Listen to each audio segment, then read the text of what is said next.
স্বাগতম জনাইছো আজি অযোধ্যাত দীপাৱলী আক্ষৰিক অৰ্থৰে আজি অযোধ্যাত দীপাৱলী শ্ৰীলংকাৰ পৰা হিতাক উদ্ধাৰ কৰি উভতি অহাৰ পাছত অযোধ্যাবাসীয়ে দীপাৱলীৰ শুভাৰম্ভ কৰিছিল আৰু কাইলৈ অযোধ্যাত ৰামলালা ঘৰলৈ ঘূৰি অহাৰ যি প্ৰস্তুতি হিচাপে শিলান্যাস কৰা হ'ব তাৰ প্ৰাকখনত অযোধ্যা মায়াময় হৈ পৰিছে অযোধ্যাৰ এই পৰিৱেশ এই মুহূৰ্তত মই আপোনালোকক প্ৰথমেই দেখুৱাম এই মুহূৰ্তত অযোধ্যাত কেনে পৰিৱেশে বিৰাজ কৰিছে আৰু এই সমগ্ৰ দৃশ্যাৱলী আজি আমি কাইলৈ যি ভূমি পূজন হ'ব শিলান্যাস হ'ব তাৰ সকলো খবৰ জনাই থাকিম এই মুহূৰ্তত অযোধ্যাৰ সেই মায়াময় পৰিৱেশ আমি এবাৰ দেখুৱাইছো আপোনালোকক আৰু এই দৃশ্য অযোধ্যাৰ সৰুজু নদীৰ পাৰত আৰু সৰুজু নদীৰ পাৰত এয়া দেখিবলৈ পাইছে এক বৰ্ণিল আলোকসজ্জা ইয়াৰ পূৰ্বে অযোধ্যা সমগ্ৰ মহানগৰীখন সজাই তোলা হৈছে হালধীয়া ৰঙেৰে 20,000তকৈ ডাঙৰ সৰু বৰ মন্দিৰ আছে এই মন্দিৰসমূহ ৰং কৰা হৈছে আলোকসজ্জা কৰা হৈছে বাটে পথে আলোকসজ্জা কৰা হৈছে তাৰ উপৰিও সৰুজু নদীৰ দুইটা পাৰে এই বৰ্ণিল আলোকসজ্জা মায়াময় আলোকসজ্জা আৰু ইয়াৰ মাজত অসংখ্য ভক্তই ভিৰ কৰিছে দেখিবলৈ পোৱা গৈছে অজস্ৰ লোক আজি কাইলৈ এই শিলান্যাসৰ পাছত আৰু প্ৰায় অৰ্ধ শতিকা অৰ্ধ সহস্ৰাব্দ ধৰি যি এই অস্থিৰতা বিৰাজ কৰিছিল অযোধ্যাত শ্ৰী ৰামলালাৰ যি জন্মস্থান যি শ্ৰী ৰামলালাৰ নিজৰ ঠাই সেই ঠাইলৈ ঘূৰি অহাৰ যি প্ৰস্তুতি উচ্চতম ন্যায়ালয়ৰ নিৰ্দেশক্ৰমে এই যি সম্ভৱ হৈছে আৰু তাৰ প্ৰাক মুহূৰ্তত এয়া সান্ধ্য আৰতি আজি সন্ধিয়া সান্ধ্য আৰতি আৰম্ভ হৈছে এয়া সৰুজু নদীৰ পাৰত অজস্ৰ লোক দেখিবলৈ পোৱা গৈছে যে গেৰুৱা বসন পৰিহিত অজস্ৰ ভক্ত আছে শাস্ত্ৰজ্ঞ দ্ৰব্যজ্ঞ পণ্ডিত আহিছে দেশৰ বিভিন্ন প্ৰান্তৰ পৰা লোকসকল আহিছে আৰু তেওঁলোকে অযোধ্যাত এনেদৰে ভিৰ কৰিছেহি ভক্তসকল আহিছে তীৰ্থযাত্ৰী বহু আহিছে সাধাৰণ পৰ্যটকো কিছু আহিছে লকডাউন কৰোনাৰ বিভীষিকাৰ মাজতো যথেষ্ট লোক আহিছে আৰু এনেদৰে সমগ্ৰ অযোধ্যাত এক মায়াময় পৰিৱেশ আলোকসজ্জিত পৰিৱেশ কাইলৈ যি এই ভূমি পূজন আছে শিলান্যাস আছে তাৰ প্ৰাক মুহূৰ্তত সৰুজু নদীত এয়া এগছি বন্তি এনেদৰে উটুৱাই দিয়া হৈছে আৰু এয়া দেখিবলৈ পাইছে যে এই কেমেৰাত বন্দী হোৱা এই দৃশ্যসমূহ আজি যেন সেই পুৰণা যি পৌৰাণিক যি দিন দীপাৱলী পালনৰ সেই দিনেই যেন উভতি আহিছে আজি দুপৰীয়াৰ পৰা আচলতে ভূমি পূজন শিলান্যাসস্থলীত আজি পূজন আৰম্ভ হৈছে পূজা প্ৰক্ৰিয়া আৰম্ভ হৈছে কাইলৈ আনুষ্ঠানিকভাৱে প্ৰধানমন্ত্ৰীয়ে শিলান্যাস আৰম্ভ কৰিব আৰু তাৰ প্ৰাক মুহূৰ্তত এয়া দেখুৱাইছোঁ সৰুজু নদীৰ ঘাটত কেনেদৰে অজস্ৰ লোক কণ কণ শিশুও আছে তেওঁলোকেও বন্তি প্ৰজ্বলন কৰিছে 10 লাখ বন্তি প্ৰজ্বলন কৰা হৈছে আৰু এনেদৰেই অযোধ্যাত কাইলৈ যি শিলান্যাস হ'ব ৰাম মন্দিৰ নিৰ্মাণ হ'ব পুৰণি ইতিহাস মতে বাবৰে ভাঙি পেলোৱা ৰাম মন্দিৰ এই ৰাম মন্দিৰ বহু বিতৰ্ক বহু ঘটনা পৰিঘটনা ভাৰতৰ ইতিহাসৰ বহু উত্থান পতনৰ সাক্ষী হৈ অৱশেষত উচ্চতম ন্যায়ালয়ৰ নিৰ্দেশক্ৰমে পুনৰ ইয়াত নিৰ্মাণ হ'বলৈ ওলাইছে আৰু এই নিৰ্মাণস্থলীত যি কাইলৈ সম্পূৰ্ণ প্ৰস্তুতি কৰা হৈছে কটকটীয়া নিৰাপত্তা নিশ্চিত নিৰাপত্তা কৰা হৈছে আৰু এয়া আমি দেখুৱাই আছোঁ সৰুজু নদীৰ দুয়োপাৰে এই দৃশ্য আৰু বৰ্ণিল মায়াময় ৰূপসজ্জা আলোকসজ্জা বন্তি আজি পোহৰে উদ্ভাসিত হৈ আহিছে সমগ্ৰ ভাৰতবৰ্ষ আজি বিশ্বৰ প্ৰান্তে প্ৰান্তে দীপাৱলী উদযাপন কৰা হয় এই দীপাৱলী বিশ্ববাসীলৈ ভাৰতবাসীলৈ অযোধ্যাবাসীৰ উপহাৰ আছিল ভগৱান ৰামচন্দ্ৰ উভতি অহাৰ দিনা আদৰিবৰ বাবে এনেদৰে বন্তি প্ৰজ্বলন কৰি দীপাৱলীৰ যি শুভ মহোৎসৱ এই মহোৎসৱৰ শুভাৰম্ভণি পাতনি ঘটোৱা হৈছিল আৰু সেই দিনটোৰ স্মৰণ কৰি প্ৰতি বছৰে দীপাৱলী উদযাপন কৰা হয় আজি যেন আগতীয়া দীপাৱলী আগতীয়াকৈ অযোধ্যাবাসী আনন্দিত হৈ পৰিছে আৰু এই দৃশ্য মই দেখুৱাইছোঁ আৰু আন এটা দৃশ্য যে কেনে হ'ব ভব্য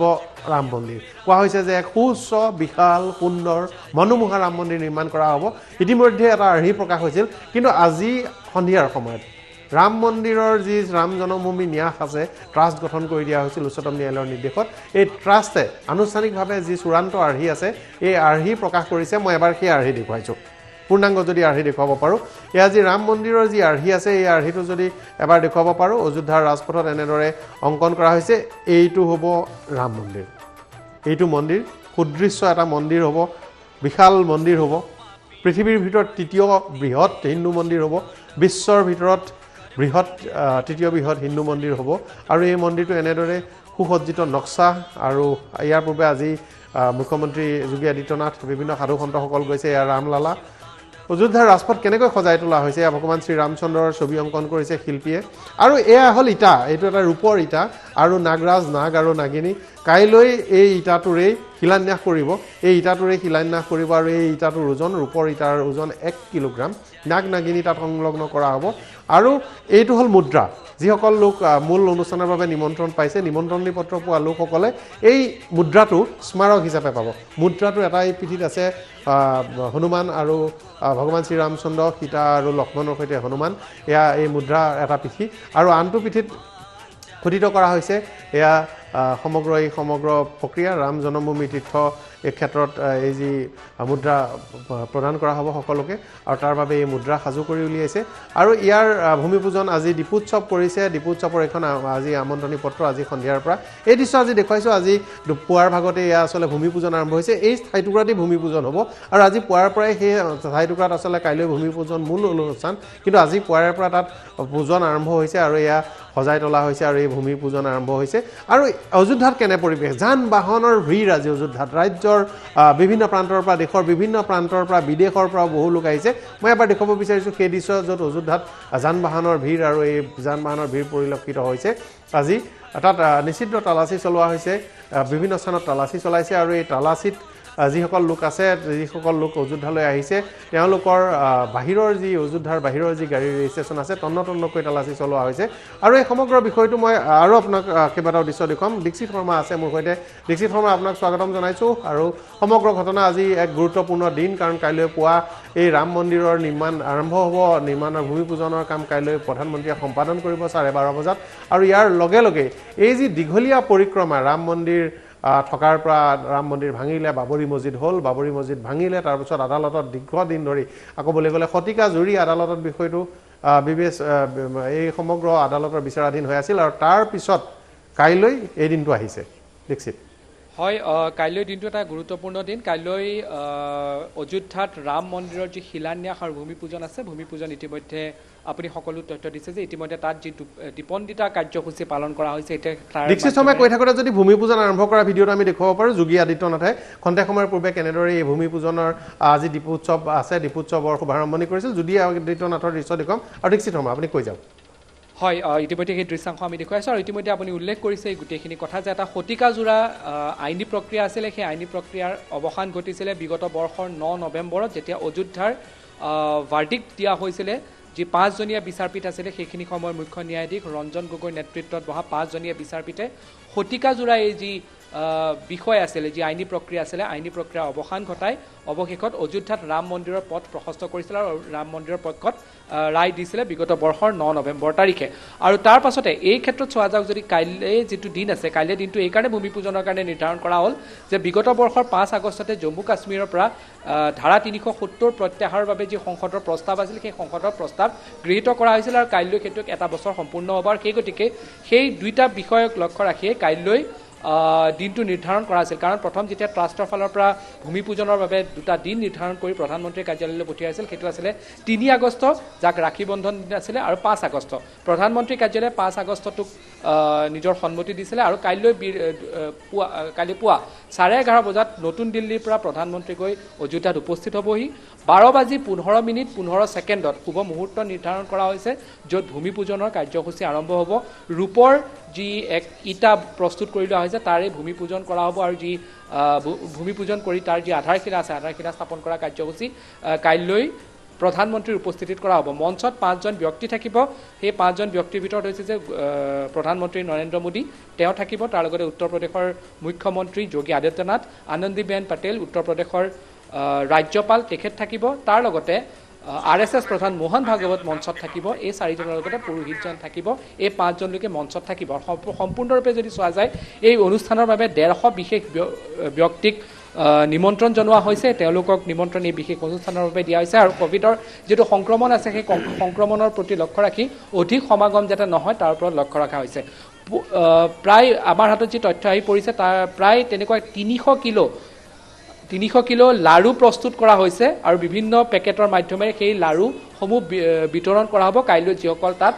লোক উপস্থিত থাকিবগৈ 300 কিলোতকৈ অধিক ওজনৰ লাৰু ইতিমধ্যে তাত প্ৰস্তুত কৰি তোলা হৈছে আৰু এই গোটেই যিখিনি বিষয় আছে এই গোটেই বিষয়খিনি যদি চাই এটা শতিকাজোৰা সকলোতকৈ দেশৰ সকলোতকৈ পুৰণা বিতৰ্কৰ যি আছিলে ৰাম মন্দিৰ আচলতে প্ৰকৃততে তাত ৰাম মন্দিৰ নে বাবৰি মছজিদ এতিয়া সেই ৰাম মন্দিৰ হ'বলৈ গৈ আছে 1992 চনৰ 6 ডিচেম্বৰৰ কথাটো বেলেগকৈ উল্লেখ কৰিব নালাগে যেতিয়া ৰাম মন্দিৰৰ কথা আহে তেতিয়া 1992 চনৰ 6 ডিচেম্বৰৰ কথাটো আপুনিকে আহি যায় যে কি ধৰণৰ ঘটনা ডিসেম্বৰৰ 1992 চনৰ ডিসেম্বৰৰ 6 তাৰিখে অযোধ্যাত হৈছিল আৰু তাৰ পাছৰ পৰিৱেশখিনি দেশত কি ধৰণৰ হৈছিল সেইখিনি বেলেগকৈ বৰ্ণনা কৰাৰ প্ৰয়োজন নাই কিন্তু এই আন্দোলনটো সেইখিনি সময়ৰ পৰা অধিক গুৰুত্ব লাভ কৰে যেতিয়া 1990 চনত তেতিয়া ভাৰতীয় জনতা পাৰ্টিৰ অধ্যক্ষ লালকৃষ্ণ আদৱানীয়ে সোমনাথৰ পৰা এক ৰথযাত্ৰা আৰম্ভ কৰিছিলে অযোধ্যাৰ বাবে আৰু তেওঁ সেই ৰথযাত্ৰা আৰম্ভ কৰিছিল অৱশ্যে সেই ৰথযাত্ৰা বিহাৰত আহি তেওঁ গ্ৰেপ্তাৰ কৰা হ'ল আৰু এই যি ৰথযাত্ৰা আছে এই ৰথযাত্ৰা আচলতে ৰাম মন্দিৰ নিৰ্মাণৰ এই দাবীটো জোৰদাৰভাৱে আৰম্ভ কৰিছিলে লালকৃষ্ণ গুৰুত্বপূৰ্ণ কথা আপুনি এটা গুৰুত্বপূৰ্ণ প্ৰসংগ উপস্থাপন কৰিছে কিন্তু মই আপোনাৰ এই কথাটো জানিব বিচাৰিম যে লালকৃষ্ণ আদৱানী ডাঙৰীয়া মুৰলী মনোহৰ যোশী ডাঙৰীয়া আনকি এই ৰাম মন্দিৰ আন্দোলনৰ সৈতে দীৰ্ঘদিন ধৰি জড়িত থকা উমা ভাৰতীয় কাটিয়াৰ ডাঙৰীয়া কেইবাজনো লোক আছিল কাটিয়াৰ যিকেইটা নাম জড়িত হৈ আছিল এই সমগ্ৰ প্ৰক্ৰিয়া বাবৰি মছজিদ ধ্বংসৰ সৈতেও যিকেইজনৰ নাম আছিল তেওঁলোক কাইলৈ উপস্থিত নাথাকে নিমন্ত্ৰণ নাপালে এই কথাটো চৰ্চা হৈছে যদিও কোৱা হৈছে কোনো সংবাদ মাধ্যমত প্ৰকাশ হৈছে যে ভিডিঅ' কনফাৰেন্স যোগে লালকৃষ্ণ আদৱানী আৰু মুৰলী মনোহৰ যোশীয়ে অংশগ্ৰহণ কৰিব কিন্তু উমা ভাৰতীয়ে অংশগ্ৰহণ নকৰে এই কথা ইতিমধ্যে নিশ্চিত হৈছে হয় হয় ইতিমধ্যে সেইটোৱে উল্লেখ কৰা হৈছিল যে লালকৃষ্ণ আদৱানীয়ে যেতিয়া ৰথযাত্ৰা আৰম্ভ কৰিছিল সেই ৰথযাত্ৰাৰ পৰাই এই বিষয়টোৱে দেশত বিশেষভাৱে সমগ্ৰ দেশত বিশেষকৈ চৰ্চা লাভ কৰে তাৰপাছত ৯২ ঘটনা হৈছিল তাৰপাছত বিভিন্ন ধৰণৰ আইনী প্ৰক্ৰিয়া চলি আছিলে ২০১০ চনত আইনৰ এলাহাবাদ উচ্চ ন্যায়ালয়ে এটা তাৰ সন্দৰ্ভত ৰায়দান দিছিলে সেই ৰায়দানটো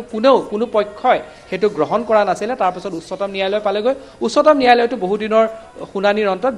বিগত বৰ্ষত ৯ তাৰিখে তাৰ ৰায়দান দিয়া হ'ল এতিয়া কথাটো হৈছে যে এইটো কিহৰ কাৰণে গুৰুত্বপূৰ্ণ এইকাৰণে গুৰুত্বপূৰ্ণ যে ৰাষ্ট্ৰীয় স্বয়ংসেৱক সংঘ যি ১৯২৫ চনত গঠন কৰা হৈছিলে হেডগেৱাৰে গঠন কৰিছিলে আৰু তেওঁলোকৰ যিখিনি দাবী আছিলে তাৰ প্ৰধান দাবীৰ ভিতৰত অন্যতম আছিলে ৰাম মন্দিৰ তেওঁলোকে তাত বনাব লাগে বা ৰাম মন্দিৰ বনোৱাৰ যি তেওঁলোকৰ আন্দোলন আছে সেই আন্দোলন তেওঁলোকে চলাই আছিলে তাত বহু নেতা আছিলে বিনয় কাটিয়াৰৰ পৰা আৰম্ভ কৰি প্ৰবীণ ভাই টুগৰীয়াৰ পৰা আৰম্ভ কৰি এইসকল এনেধৰণৰ নেতা আছিলে যিসকলে সময়ে দেশৰ ৰাজনীতিত এইটো কথা কৈ আছিল যে ৰাম মন্দিৰ নিৰ্মাণ কৰিব লাগে তাৰ মাজতে এনেকুৱা ধৰণৰ শ্লোগান চলিছিলে বিৰোধীয়ে কটাক্ষ কৰি কৈছিলে সেইখিনি সময়ত আপোনাৰ যদি মনত আছে মন্দিৰ वही बनाएंगे मगर तारीख नहीं बताएंगे এনেকুৱা ধৰণৰ বহুত ধৰণৰ শ্লোগান তেনেকুৱা ধৰণৰ চলিছিলে এই গোটেই বিতৰ্কৰ মাজত দেশৰ ৰাজনীতি যদি আপুনি চাই বিগত ৩০টা বৰ্ষত দেশৰ ৰাজনীতিত ক'বাত নহয় ক'বাত ৰাম মন্দিৰৰ এই যিটো বিষয় আছিল অত্যন্ত গুৰুত্বপূৰ্ণ বিষয় আছিল আৰু এটা প্ৰধান ইস্যু হিচাপে আছিল যদি আপুনি বিগত ৩০-৩৫ বছৰ দেশৰ ৰাজনৈতিক ইতিহাস দেখা পোৱা যায় অসমত সেই প্ৰসংগটো খুব এটা ইমান গুৰুত্বপূৰ্ণ নাছিল কিন্তু আপুনি যদি উত্তৰ ভাৰতত চোৱা যায় বা দেশৰ অন্যান্য প্ৰান্তত চোৱা যায় ৰাম মন্দিৰ এটা প্ৰধান ৰাজনৈতিক বিষয়ও আছিলে বিৰোধীয়ে হওক বা তাৰ সমৰ্থনত থকা ভাৰতীয় জনতা পাৰ্টি বা জনসংঘ বা যিসকল আছিল এই গোটেইসকলে এই বিষয়টোক এটা গুৰুত্বপূৰ্ণ এটা গুৰুত্ব দি বিষয়টোক লৈ আছিলে কিন্তু এতিয়া হ'ল যে ৰাম মন্দিৰ হৈ গ'ল ৰাম মন্দিৰ হোৱাৰ পাছত এতিয়া কেনেকুৱা ধৰণৰ বিষয় হ'ব এইটো এটা নিশ্চিতভাৱে বিভিন্ন মহলে ইয়াৰ লৈ প্ৰশ্ন উত্থাপন কৰিব কিন্তু দীক্ষিত এটা গুৰুত্বপূৰ্ণ কথা ৰাম মন্দিৰ নিৰ্মাণ হ'ব কাইলৈৰ পৰা ভূমি পূজন আৰু শিলান্যাসৰ পাছত এই বাবৰি মছজিদ ধ্বংসৰ গোচৰ এতিয়াও চলি আছে এই গোচৰ অযোধ্যাৰ পৰা স্থানান্তৰ কৰা হৈছিল আৰু এই গোচৰত এতিয়াও সমন জাৰি কৰা হৈ আছে আৰু এই সমগ্ৰ বিষয়টো ৰায়দানৰ সময় চমু চাপি আহিছে য'ত লালকৃষ্ণ আদৱানী মুৰলী মনোহৰ যোশী মূল অভিযুক্ত হয় বাবৰি মছজিদৰ ধ্বংসক লৈ পেলাই যিটো গোচৰ আছিল তাৰ ইতিমধ্যে ভিডিঅ' কনফাৰেন্সিঙৰ জৰিয়তে সাক্ষ্য লোৱা হৈছে লালকৃষ্ণ আদৱানী আৰু মুৰলী মনোহৰ যোশীকে ধৰি যিসকল নেতা আছে তেওঁলোকৰ সাক্ষ্য ইতিমধ্যে গ্ৰহণ কৰা হৈছে আৰু ধ্বংসক লৈ পেলাই খুব সোনকালে ৰায়দান দিয়াৰ প্ৰক্ৰিয়া আছে বা প্ৰক্ৰিয়া যিটো আৰম্ভ আছে সেই প্ৰক্ৰিয়া ইতিমধ্যে চলি আছে ইয়াত যদি ৰায়দানত যদি চাই আপুনি বিশেষকৈ অযোধ্যাৰ ৰায়দানটোত যদি চাই যিটো যোৱা বছৰ ৯ নৱেম্বৰত দিয়া হৈছিল তাত মূল বিবাদমান যিখিনি ভূমি আছে সেইখিনি কিন্তু ৰাম মন্দিৰৰ বাবে দিয়া হ'ল তাৰ লগতে আদেশটো এইটো দিয়া হ'ল যে সেই অযোধ্যাৰ যিখিনি স্থান আছে তাৰ ভিতৰতে মছজিদৰ বাবেও ৫ একৰ ভূমি দিয়াৰ কথা উল্লেখ কৰা হৈছিল আৰু তাৰ বাবেও যি প্ৰক্ৰিয়া আছে সেই প্ৰক্ৰিয়া ইতিমধ্যে আৰম্ভ হৈছে ক'বাত নহয় ক'বাত এই গোটেই জাজমেণ্টটোৰে দুয়ো ধৰ্মৰ লোকক সন্তুষ্ট কৰিবলৈ চেষ্টা কৰা হৈছে ইয়াক লৈ কোনো বিশেষকৈ কোনো যিসকল ধাৰ্মিক সংগঠন আছে বা বিশেষকৈ মুছলিম পক্ষৰ যিসকল বিশেষ গুৰুত্ব থকা ধাৰ্মিক সংগঠন আছিলে তেওঁলোকে তাক লৈ প্ৰশ্ন উত্থাপন কৰা নাছিলে কিন্তু কিছু লোকে কিহৰ কাৰণেনো ৰাম মন্দিৰৰ সেই ভূমিত ৰাম মন্দিৰ হ'ব তাক লৈ প্ৰশ্ন উত্থাপন কৰিছিলে ৰায়দানৰ ওপৰতো প্ৰশ্ন উত্থাপন কৰিছিলে কিন্তু যিটো মছজিদ প্ৰক্ৰিয়া আছে হয় ন্যায়ালয়ৰ মধ্যস্থতাত সুন্দৰভাৱে সমাধান হৈছে এই বিষয়টো তাত ন্যায়ালয়ে যিহেতু কৈছে এইটো এটা ৰাজনৈতিক এটা সমাধান নহয় এইটো এটা ন্যায়ালয়ৰ সমাধান ভাৰতীয় ন্যায়পালিকাই এই সমগ্ৰ পৰিস্থিতিটোলৈ আজি আমাক আনিলে গতিকে ন্যায়পালিকাই মন্দিৰ নিৰ্মাণ কৰিব দিছে ৫ একৰ ভূমি দিব দিছে য'ত মছজিদ হওক ভালে কুশলে তাত এটা সুন্দৰ মছজিদো হওক বা ইছলাম ধৰ্মাৱলম্বী লোকসকলৰ বাবে এক স্থান হওক আৰু অযোধ্যাত ৰাম মন্দিৰ সুন্দৰভাৱে তৈয়াৰ হওক আৰু যিসকল লোক আছে অযোধ্যাবাসী তেওঁলোকে আনন্দেৰে শান্তিৰে নিজৰ ধৰ্ম পালন কৰি উপাস্য দেৱতাক স্মৰণ কৰি সময় পাৰ কৰক। হয় নিশ্চিতভাৱে এটা সাম্প্ৰদায়িক যি সদ্ভাৱ আছে সেই সদ্ভাৱৰ মাজেৰে সম্পূৰ্ণ দেশ আগবাঢ়ি যোৱাৰ লগে লগে আগবাঢ়ি যোৱাটো এটা সকলোৰে কাম্য সকলোৱে বিচাৰে যে সাম্প্ৰদায়িক সদ্ভাৱ সকলোৰে মাজত থাকক দেশত কেতিয়াও ধৰণৰ এনেকুৱা ধৰণৰ সাম্প্ৰদায়িক অশান্তি কেতিয়াও নহওক এই মুহূৰ্তত এইটো চাবলৈ লাগিব যে ৰাম মন্দিৰ নিৰ্মাণে পৰৱৰ্তী সময়ত দেশৰ ৰাজনীতিত কেনেধৰণৰ প্ৰভাৱ পেলাব সেইটো এটা গুৰুত্বপূৰ্ণ দিশ কাৰণ ইয়াৰ আগলৈকে আছিল যে মন্দিৰ বনাম কিন্তু মন্দিৰ যেতিয়া এটা মন্দিৰ যিহেতু বনোৱাৰ প্ৰক্ৰিয়া আছে সেই প্ৰক্ৰিয়াটো যিহেতু ইতিমধ্যে আৰম্ভ হ'ব দেশৰ সামগ্ৰিক ৰাজনৈতিক প্ৰেক্ষাপটত এই মন্দিৰ বিষয়টোৱে কি গুৰুত্বপূৰ্ণ ভূমিকা ল'ব এইটো নিশ্চিতভাৱে ৰাজনৈতিক বিশ্লেষকৰ বাবে এটা বিশ্লেষণৰ বিষয় হ'ব যে ইয়াৰ পাছত কেনেধৰণৰ ৰাজনীতিৰ প্ৰভাৱ পৰিব কিন্তু এতিয়া যদি সম্পূৰ্ণৰূপে ৰাম মন্দিৰৰ বিষয়টোত যদি চোৱা যায় বা অযোধ্যাৰ বিষয়টোত চোৱা যায় আপুনি ইতিমধ্যে দেখুৱাইছে বিভিন্ন ভিজুৱেলছ দেখুৱাইছে যে অযোধ্যাৰ মূল ৰাম মন্দিৰলৈ যোৱা যিসমূহ পথ আছে মূল পথ আছে সেই পথৰ সমূহত থকা সকলোসমূহ দোকান বা ঘৰ হালধীয়া ৰঙেৰে তাক হালধীয়া ৰং দিয়া হৈছে গেৰুৱা ধ্বজ সেই গোটেই মূল পথত দিয়া হৈছে তাৰ লগতে আৰতিৰ পৰা আৰম্ভ কৰি যিখিনি ধাৰ্মিক মাংগলিক অনুষ্ঠান সেই মাংগলিক অনুষ্ঠান যোৱা কালিৰ পৰা ইতিমধ্যে অযোধ্যাত আৰম্ভ হৈ গৈছে আজি তাৰ প্ৰক্ৰিয়া বৰ্তমান চলি আছে য'ত মূল ভূমি পূজন হ'ব তাতো আজিৰ পৰা পূজা অৰ্চনা বা যিখিনি পাৰম্পৰিক ধৰ্মীয় ৰীতি নীতিৰ যিখিনি থাকে সেইখিনি ইতিমধ্যে আৰম্ভ হৈ যাব কাইলৈ 11:30 বজাত প্ৰধানমন্ত্ৰী পাবগৈ 12:15 আধাৰশিলা স্থাপন আৰু ভূমি পূজনৰ মূল কাৰ্যসূচী আৰম্ভ হ'ব আৰু তাৰ পাছত প্ৰধানমন্ত্ৰীয়ে এক ভাষণো দিয়াৰ কথা আমি যি তথ্য পাইছোঁ প্ৰধানমন্ত্ৰীয়ে এক সম্বোধনো কৰাৰ সম্ভাৱনা আছে কিন্তু ইয়াত গোটেইখিনি কথা এইটোৱে লক্ষ্য ৰখা আছে যাতে এই প্ৰক্ৰিয়াৰ মাধ্যমেৰে বা এই যি অনুষ্ঠান আছে তাৰ ফলত যাতে কৰোনা সংক্ৰমণৰ যি ভয়াৱহতা আছে সেইটো যাতে অধিক সংক্ৰমিত হ'ব নোৱাৰে বা লোক সংক্ৰমিত নহয় তাৰ ওপৰত গুৰুত্ব আৰোপ কৰা হৈছে আৰু সম্পূৰ্ণৰূপে অযোধ্যাত যি নিৰাপত্তা ব্যৱস্থা আছে সেই নিৰাপত্তা ব্যৱস্থাও কটকটীয়া কৰি তোলা হৈছে যিহেতু প্ৰধানমন্ত্ৰী যাব নিশ্চিতভাৱে থাকিবই এইটো এটা প্ৰধানমন্ত্ৰী যোৱাৰ লগে লগে নিৰাপত্তা ব্যৱস্থা য'তেই যায় তাত কটকটীয়া থাকে কিন্তু এইটো এটা যিহেতু এটা চেনচিটিভ ইছ্যু খুব এটা সংবেদনশীল এটা বিষয় সেই গতিকে নিৰাপত্তা ব্যৱস্থাটো কিন্তু অধিক কটকটীয়া কৰি তোলা হৈছে পৰাগমণি এডিটৰ হয় এইটো এটা আপুনি গুৰুত্বপূৰ্ণ কথা ক'লে কাইলৈ যি অনুষ্ঠান হ'ব এই অনুষ্ঠানৰ বাবে ইতিমধ্যে দেশৰ সকলো প্ৰধান নদী দেশৰ সকলো প্ৰধান মন্দিৰ আৰু দেশৰ সকলো গুৰুত্বপূৰ্ণ স্থান বিশেষ ধৰ্মীয়ভাৱে গুৰুত্বপূৰ্ণ স্থানৰ পৰা ইতিমধ্যে পানী নিয়া হৈছে মাটি তাৰ পৰা ভূমি নিয়া হৈছে আৰু এই সকলো নি আজি অযোধ্যাত সাজু কৰা হৈছে যাতে যি নিৰ্মাণস্থলী থাকিব নিৰ্মাণস্থলীত ভাৰতৰ এইখন দেশৰ সকলো পবিত্ৰ স্থানৰ সকলো পবিত্ৰ হিন্দু ধৰ্মীয় স্থান আৰু সকলো পবিত্ৰ নদীৰ এই নদীৰ পানী আৰু তাত যি ভূমিভাগ আছে এই ভূমি দি তাত আচলতে এই সমগ্ৰ নিৰ্মাণ কাৰ্য পৰিচালনা কৰা হ'ব তাৰ বাবে ব্যৱস্থা কৰা হৈছে এই দৃশ্য মই দেখুৱাই আছোঁ অযোধ্যাৰ সৰুজোৰ পাৰৰ পৰা আৰু অযোধ্যাত এনেদৰেই আজি মায়াময় পৰিৱেশ আজি অযোধ্যাত দীপাৱলী অনুষ্ঠিত হোৱাৰ আগতেই এইবাৰ অযোধ্যাবাসীয়ে দুবাৰকৈ দীপাৱলী উদযাপন কৰিব তিনিবাৰ বুলিয়ে ক'ব পাৰি কাৰণ ৰায়দানৰ দিনাও অযোধ্যাত প্ৰায় দীপাৱলীৰ নিচিনাই হৈছিল যদিও আৰক্ষীৰ কাৰফিউ আছিল সান্ধ্য আইন আছিল নিৰাপত্তা আৰক্ষীৰ গজগিজে আছিল তথাপিতো অযোধ্যাবাসীয়ে সৰুজোৰ পাৰতেই হওক বা অন্যান্য স্থানতে হওক চাকি এগছ জ্বলাবলৈ পাহৰা নাছিল সেই দিনটোতো ৰায়দানৰ দিনটোতো মই পুনৰ দীক্ষিতৰ ওচৰলৈ আহিছোঁ দীক্ষিত শৰ্মা এয়া আমি মায়াময় পৰিৱেশ দেখুৱাই আছোঁ লাইভ সৰুজোৰ পাৰৰ পৰা কিন্তু এই যি কাইলৈৰ দিনটো আহিল এয়া সম্ভৱ হ'ল উচ্চতম ন্যায়ালয়ৰ বাবে আৰু উচ্চতম ন্যায়ালয়ত জাষ্টিছ ৰঞ্জন গগৈ ন্যায়াধীশ ৰঞ্জন গগৈ মুখ্য ন্যায়াধীশৰ যি বিচাৰপীঠ আছে এই বিচাৰপীঠে এক ঐতিহাসিক ৰায় প্ৰদান কৰিলে কিন্তু কাইলৈ ৰঞ্জন গগৈ নিজে এই অনুষ্ঠানত উপস্থিত যথাদূৰ সম্ভৱ নাথাকে বা নিমন্ত্ৰণ পোৱা বুলি আমি এই মুহূৰ্তলৈকে জানিব পৰা নাই হয় প্ৰাক্তন মুখ্য ন্যায়াধীশ সম্ভৱতঃ তাত উপস্থিত নথকাৰ কথাটোৱে এই মুহূৰ্তলৈকে ওলাই আছে বা তেওঁক নিমন্ত্ৰণ নিদিয়াৰ বা তেওঁক নিমন্ত্ৰণ কৰা হোৱা নাই বুলি এনেধৰণে এটা বাতৰি ওলাইছে কিন্তু কাইলৈ যেতিয়া অনুষ্ঠান আৰম্ভ হ'ব তেতিয়াহে আচলতে গম পোৱা যাব যে কাক প্ৰকৃততে নিমন্ত্ৰণ দিয়া হৈছে কাৰণ বহু মিডিয়াত যদি চাই তেনেকুৱা বহু লিষ্ট ওলাই আছে যিসকলক কোৱা হৈছে যে এখেতসকলক নিমন্ত্ৰণ জনোৱা হৈছে বা এনেকুৱা ধৰণৰ আছে কিন্তু কাইলৈ কিন্তু সেইটো এতিয়ালৈকে কাক নিমন্ত্ৰণ জনোৱা হৈছে সেইটো প্ৰশাসনৰ ফালৰ পৰা এতিয়ালৈকে তেনেধৰণে কোৱা হোৱা নাই প্ৰকৃততে কাক নিমন্ত্ৰণ জনোৱা হৈছে প্ৰশাসনৰ ফালৰ পৰা কোৱা নাই কিন্তু এটা কথা নিশ্চিত হৈছে ইকবাল আনচাৰী যি মুছলিম পক্ষৰ হৈ পেলাই আদালতত এই গোচৰটো তৰিছিল আৰু তেওঁ যি প্ৰধান গোচৰকাৰী আছিল গোচৰ এই চলাইছিলে তেওঁক প্ৰথমখন নিমন্ত্ৰণী পত্ৰ দিছে আৰু প্ৰথমখন নিমন্ত্ৰণী পত্ৰ দিছে য'ত তেওঁ 167 নম্বৰ মাৰ্ক কৰা আছে নিমন্ত্ৰণী পত্ৰখনৰ নম্বৰ কিন্তু প্ৰথম তেওঁকে দিছে বুলি ইতিমধ্যে সংবাদ মাধ্যমত চৰ্চা হৈছে আৰু তেওঁক নিমন্ত্ৰণ জনাইছে তেওঁ উপস্থিত থকাৰ সম্ভাৱনা আছে বা তেওঁক উপস্থিত থকাৰ তেওঁৰ উপস্থিতি বিচাৰিছে আয়োজক সমিতিয়ে হয় তাৰ লগতে আমাৰ পৰাগমণি এইটোতো আপুনি উল্লেখ কৰিছে যে ভাৰতবৰ্ষৰ বিভিন্ন তীৰ্থস্থান বা বিভিন্ন স্থানৰ পানী এই অনুষ্ঠানলৈ লৈ যোৱা হৈছে অসমৰো ক্ষেত্ৰত বহুত জেগাৰ পৰা পবিত্ৰ ভূমি আৰু মাটি পানী লৈ যোৱা হৈছে যেনেধৰণে কামাখ্যাৰ যি কুণ্ড আছে কুণ্ডৰ পবিত্ৰ পানী লৈ যোৱা হৈছে তাৰ লগতে কামাখ্যাৰ যি ভূমি আছে পবিত্ৰ ভূমি আছে তাকো ভূমি পূজনৰ বাবে লৈ যোৱা হৈছে তাৰ ঠিক তেনেধৰণে ব্ৰহ্মপুত্ৰৰ মহাবাহু ব্ৰহ্মপুত্ৰৰ পানী আৰু বালিও এই ভূমি পূজনৰ কাৰণে পঠিয়াই দিয়া হৈছে অসমৰ পৰা পঠিয়াই দিয়া হৈছে কোৰিয়াৰ মাধ্যমেৰে পঠিয়াই দিয়া হৈছে ঠিক তেনেধৰণে আপুনি যদি চাই পৰশুৰাম কুণ্ডৰো জল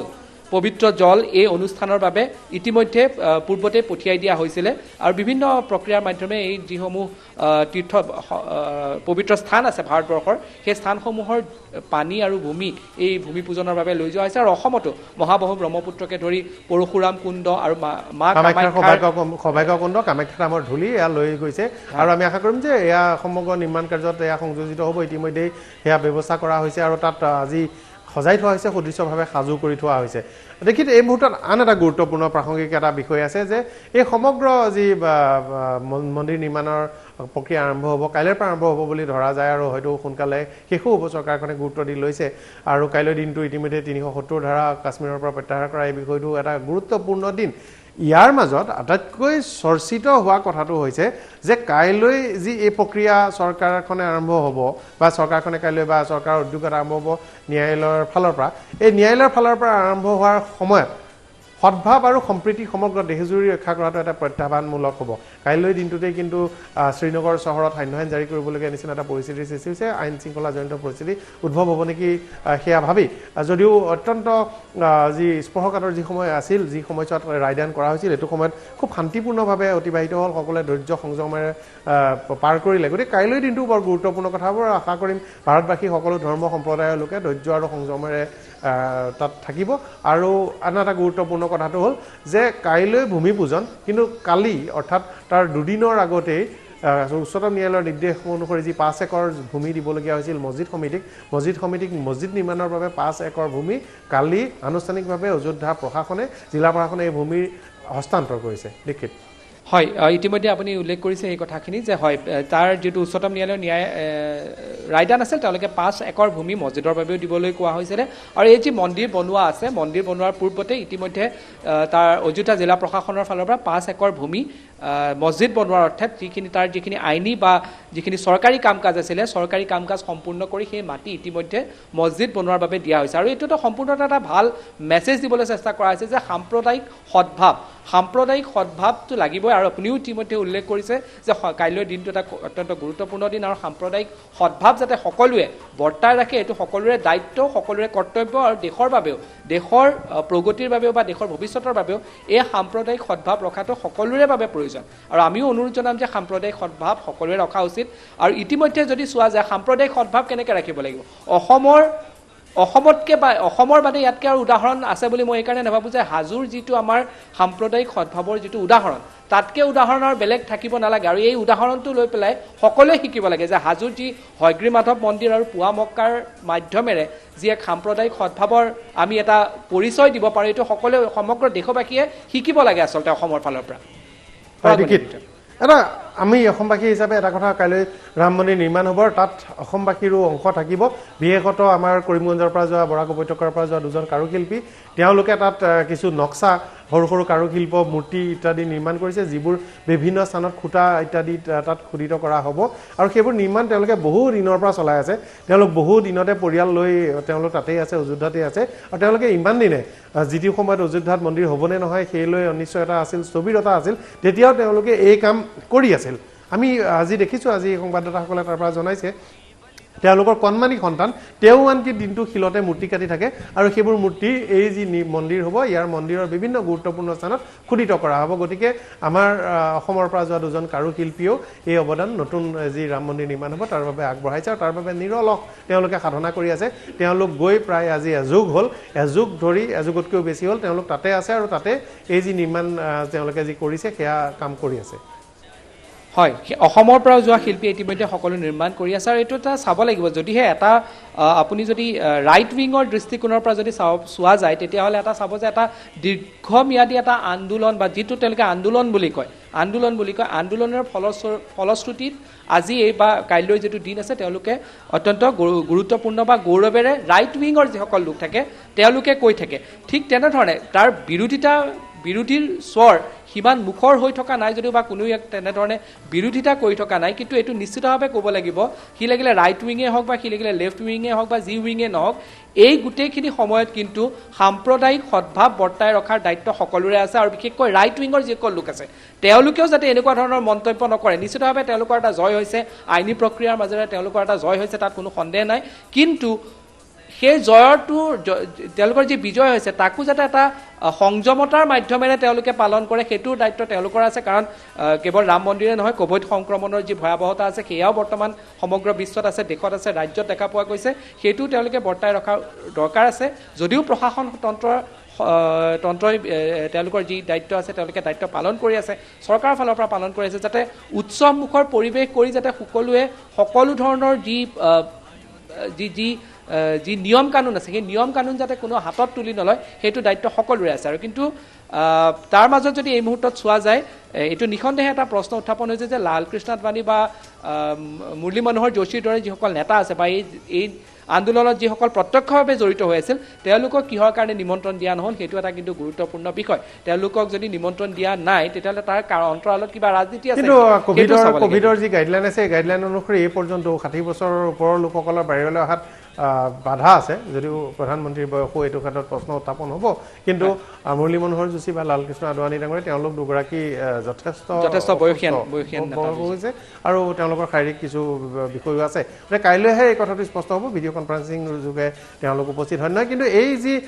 যি ৰাম মন্দিৰৰ যি আন্দোলন আপুনি কৈছে যে এই গোটেই সমগ্ৰ প্ৰক্ৰিয়াটো তদাৰক কৰিছিল একেবাৰে বাবৰি মছজিদ ধ্বংস কৰি আদালতৰ গোচৰ চলোৱাৰ পৰা তাৰ পূৰ্বে লালকৃষ্ণ আদৱানী ৰথ যাত্ৰা নিজে গ্ৰেপ্তাৰ হোৱালৈকে এই প্ৰক্ৰিয়াটোত যিসকল লোকে সক্ৰিয়ভাৱে অংশগ্ৰহণ কৰিছিল তাৰ ভিতৰতে সংঘচালক সিংঘল ডাঙৰীয়া তেওঁ পৰলোকপ্ৰাপ্তি হৈছে তাৰ কেইবাজনো জ্যেষ্ঠ নেতাৰ পৰলোকপ্ৰাপ্তি হৈছে কিন্তু জীৱিতসকলৰ বেছিভাগে কিন্তু কাইলৈ অনুষ্ঠানটোত তেওঁলোকে নিমন্ত্ৰণ পোৱা নাই বা কাইলৈ অনুষ্ঠানটোত তেওঁলোক নাথাকে হয় নিশ্চিতভাৱে যিসকলে প্ৰত্যক্ষভাৱে এই আন্দোলনৰ লগত জড়িত হৈ আছিল বা যোনে তেওঁলোকে বিচাৰিছে যে ৰাম মন্দিৰ হ'ব লাগে তেওঁলোকৰ অধিকাংশই চাগে কাইলৈ অনুষ্ঠানটোত উপস্থিত নাথাকিব তথাপিও যদিও তেওঁলোক উপস্থিত নাথাকে এটা দীঘলীয়া সংগ্ৰাম তেওঁলোকে কৰিছিল সেইটো কোনেও নুই কৰিব নোৱাৰি তেওঁলোকৰ ৰাজনৈতিকভাৱেও তাৰপিছত যদি চোৱা যায় তাৰ পাছৰে পৰা এই আন্দোলনৰ পাছৰে পৰা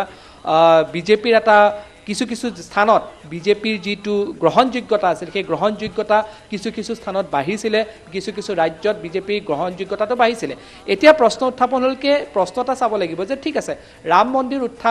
মন্দিৰ প্ৰতিষ্ঠা হ'ল বা ৰাম মন্দিৰৰ প্ৰতিষ্ঠাৰ যি মাৰ্গ আছে সেই মাৰ্গ বৰ্তমান প্ৰশস্ত হ'ল কিন্তু এতিয়া চাব লাগিব যে এই ৰাম মন্দিৰে ভৱিষ্যতত ভাৰতক কেনেধৰণে লাভ কৰিব কাৰণ ভাৰতৰ সন্মুখত এতিয়াও অৰ্থনৈতিক বিকাশ এটা প্ৰত্যাহ্বান হৈ আছে আনএমপ্লয়মেণ্ট প্ৰব্লেম আছে এইটো এটা সমস্যা এই মুহূৰ্তত আছে কোভিডৰ পাছত যি ধৰণৰ অৰ্থনৈতিক সংকট আছে সেইটো এটা সংকট বৰ্তমান দেখা পোৱা গৈছে এই গোটেই প্ৰসংগখিনিৰ লগতো কিন্তু এটা চাব লাগিব যে ৰাম মন্দিৰ ধাৰ্মিক আস্থাৰ বিষয় উচ্চতম ন্যায়ালয়তো যেতিয়া নিজৰ ৰায়দান দিছিল তাত কৈছিল যে ধাৰ্মিক আস্থাৰ বিষয়টোক লৈ পেলাই প্ৰাধান্য দিয়া হৈছিল যেতিয়া এই জাজমেণ্টটো দিয়া হৈছিলে ধাৰ্মিক আস্থা নিশ্চিতভাৱে আছে কিন্তু এই ধাৰ্মিক আস্থাৰ লগতে যিসমূহ অৰ্থনৈতিক বিকাশ হওক বা এমপ্লয়মেণ্ট জেনেৰেট কৰা যি ধৰণৰ ঘটনা আছে বা অন্যান্য যি ধৰণৰ সা সুবিধা দিয়া কথা নাগৰিকৰ ক্ষেত্ৰত দিয়া কথা যি আছে সেইটো কিন্তু অত্যন্ত গুৰুত্বপূৰ্ণ ধাৰ্মিক আস্থা নিশ্চিতভাৱে থাকিব ধৰ্মৰ লগত কাৰো ক'বলগীয়া নাই ধাৰ্মিক আস্থা সকলোৱে থাকিব কিন্তু তাৰ সমান্তৰালকৈ নাগৰিকৰ বিকাশ কেনেকৈ হয় দেশৰ পৰা সমস্যাখিনি সমাধান হয় যিসমূহ সমস্যা আছে সেইখিনি কেনেকৈ আছে সেইখিনি ক্ষেত্ৰতো কিন্তু চৰকাৰসমূহে গুৰুত্ব নিৱেশ কৰাটো দৰকাৰ আছে কাৰণ ধৰ্ম নিজৰ ঠাইত থাকিব ৰাজনীতি নিজৰ ঠাইত থাকিব কিন্তু সমস্যাখিনিও কিন্তু সমাধান কৰিব লাগিব কিন্তু আধ্যাত্মিক বিষয় হিচাপে ল'ব লাগিব যদিও তালৈ কিছু পৰ্যটক আহিব বুলি আশা কৰা হৈছে আৰু ধৰ্মীয় পৰ্যটনৰ জৰিয়তে কিছু আয় হ'ব কিন্তু এইটো অৰ্থনৈতিক বিষয় নহয় কেৱল মাত্ৰ আধ্যাত্মিক বিষয় কৰি চৰকাৰখনেও ৰাখিলে ভাল কেৱল যি নিৰ্মাণ কাৰ্য ইত্যাদি আছে সেয়া সম্পূৰ্ণ হোৱাৰ পিছত কেৱল আধ্যাত্মিক বিষয় থাকিলে আৰু ইয়াক লৈ ৰাজনীতি বা অন্যান্য অৰ্থনৈতিক সমাজনীতি আন বিষয়ে জড়িত নোহোৱাকৈ কেৱল মাত্ৰ ভগৱান ৰামচন্দ্ৰৰ মন্দিৰ হিচাপে থাকিলেই মংগল সকলোৰে বাবে ভাল হ'ব আন এটা গুৰুত্বপূৰ্ণ বিষয় হ'ল যে ৰামলালা বহুদিন অঘৰী হৈ আছে টেণ্টৰ তলত আছে, বিভিন্ন স্থানত আছে, তেনেকৈ পূজা অৰ্চনা কৰি থাকিবলগীয়া হৈছে। এই মুহূৰ্তত দেখিবলৈ পোৱা গৈছে অযোধ্যাত পূজাৰীকে ধৰি বহু লোক কোভিডত আক্ৰান্ত হৈছে, কিন্তু তাৰ মাজতো ৰামলালা নিজৰ ঘৰলৈ উভতি আহিব, ঘৰ এখন হ'ব, সেই সম্ভাৱনা এতিয়া উজ্জ্বল হৈ আছে। আজি যোৱা সময়ছোৱাত সকলোৱে জানে যে কেনেকৈ মন্দিৰ প্ৰাংগণত আৰু মন্দিৰৰ চৌপাশত বিভিন্ন স্থানত কেনেদৰে এই যি সমগ্ৰ ভগৱান শ্ৰীৰামচন্দ্ৰৰ জন্মকালৰ এই যি স্মৃতি বা অন্যান্য ধৰণৰ যি অংশবিশেষ আছে, সেই অংশবিশেষবোৰ পৰিত্যক্ত হৈ আছিলে। তাৰ ভিতৰত মূল আছিলে ৰামলালা বিগ্ৰহ। সেই বিগ্ৰহৰ ঘৰখন নিজাকৈ হ'ব। দীক্ষিত হয় হয় পৰাগমণি আদিত্য, আপুনি আপোনাৰ প্ৰশ্নটো এবাৰ হয়। ৰামলালাৰ নিজাকৈ এখন ঘৰ হ'ব আৰু ঘৰলৈ উভতি অহাৰ পথ কাইলৈৰ পৰা মুকলি হ'ব। ইয়াৰ পূৰ্বে আমি দেখিছোঁ চামিয়ানাৰ তলত টেণ্টৰ তলতো ৰামলালা থাকিবলগীয়া হৈছে। এক যেন অঘৰী যেন মূৰৰ ওপৰত আচ্ছাদন নথকা নিচিনা ঠাইত এই বিগ্ৰহ এনেদৰে থাকিবলগীয়া হৈছিল। ৰামলালা বিগ্ৰহৰ দৃশ্যও আছে, আমি সেৱা কৰি থকা সেই দৃশ্য দেখুৱাইছোঁ। আপুনি এই ধৰণৰ পাছত দীঘলীয়া দিনৰ পিছত হয়তো এইটো এটা দীঘলীয়া বনবাস বুলি ক'ব পাৰি। ৰামচন্দ্ৰৰ যেনেকৈ বনবাস হৈছিল, ৰামলালাৰো এক দীঘলীয়া বনবাসৰ পাছত হয়তো কাইলৈৰ পৰা ঘৰলৈ উভতি অহাৰ বা শীঘ্ৰে ঘৰ এখন পোৱাৰ পথ প্ৰশস্ত হ'ব। নিশ্চিতভাৱে ৰামলালা বহুদিন নিজৰ ঘৰৰ পৰা বাহিৰত থাকিব লগা হ'ল, আৰু নিশ্চিতভাৱে নিজৰ ঘৰখনলৈ ৰামলালা উভতি অহাৰ যি পথ আছে সেই পথ ইতিমধ্যে প্ৰশস্ত হ'ল, আৰু খুব সোনকালে চাগে এই মন্দিৰ নিৰ্মাণ কৰাৰ পিছত ৰামলালা যিজন আছে তেওঁৰ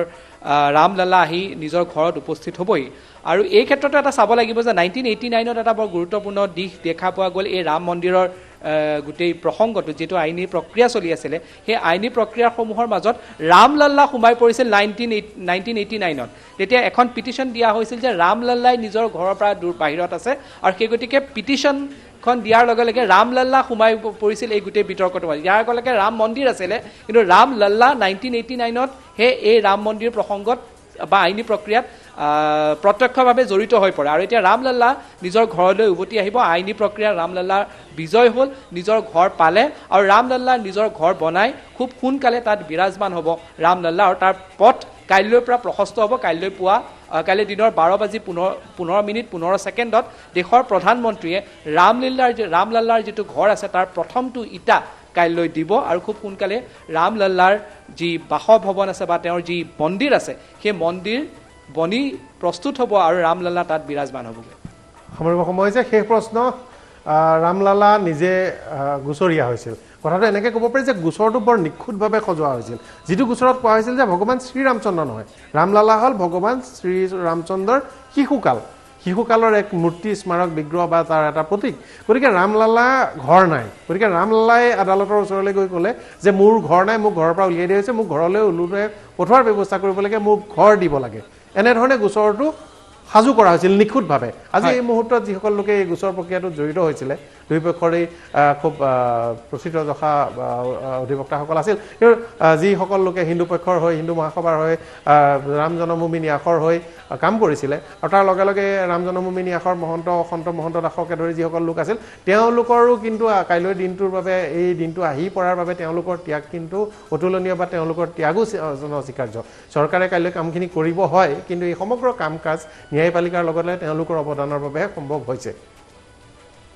নিঃসন্দেহে এই আন্দোলনৰ লগত যিসকল প্ৰত্যক্ষভাৱে জড়িত আছিল তেওঁলোকৰ অশেষ ত্যাগ, কষ্ট, আৰু তাৰ লগতে বহু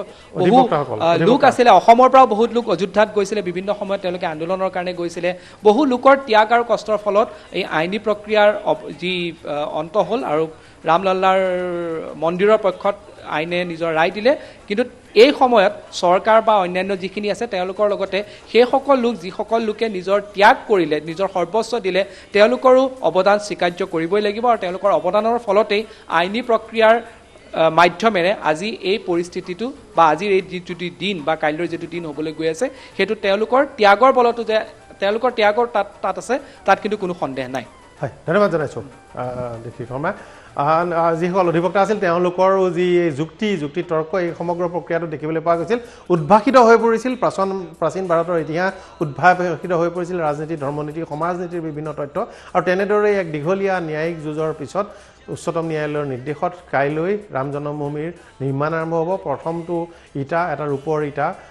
এই ৰূপৰ ইটা আৰু নাগ নাগিনী ৰূপৰ তাৰ এই নিৰ্মাণ কাৰ্য শুভাৰম্ভ কৰিব। তাৰ পূৰ্বে ভূমি পূজন আৰম্ভ হ'ব, প্ৰধানমন্ত্ৰী নৰেন্দ্ৰ মোদীয়ে কৰিব আৰু তাৰ লগে লগেই এই দীৰ্ঘদিন ধৰি অঘৰী হৈ থকা ৰামলালা নিজৰ ঘৰলৈ উভতি অহাৰ পথ প্ৰশস্ত হ'ব।